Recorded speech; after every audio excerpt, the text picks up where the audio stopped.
You've hit that point, haven't you? Where nothing feels real anymore. You wake up, scroll, eat, sleep, repeat. But deep down, you know something's broken. And here's the truth. No one's coming to fix it. You have to rebuild yourself, piece by piece.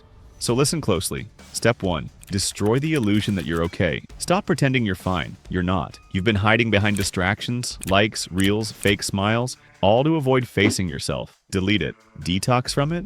Distance yourself. Because when everything goes silent, that's when the rebuilding begins. Step 2. Your space mirrors your mind. If your room's chaos, so is your head. Clean it.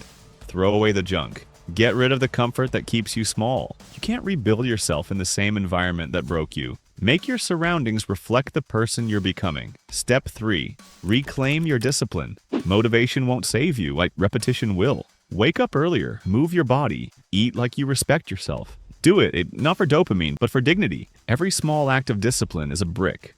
Brick by brick, that's how you rebuild. Step 4. Face your weakness. You've been running from your pain like it's a monster, but it's not. It's a mirror. Your emotions, your breakdowns, they're trying to tell you something.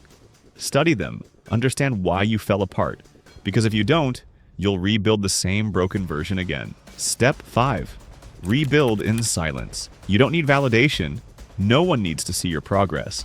The strongest people build when no one's watching. The noise will come later. Let your results speak for you. So now you've got 2 choices.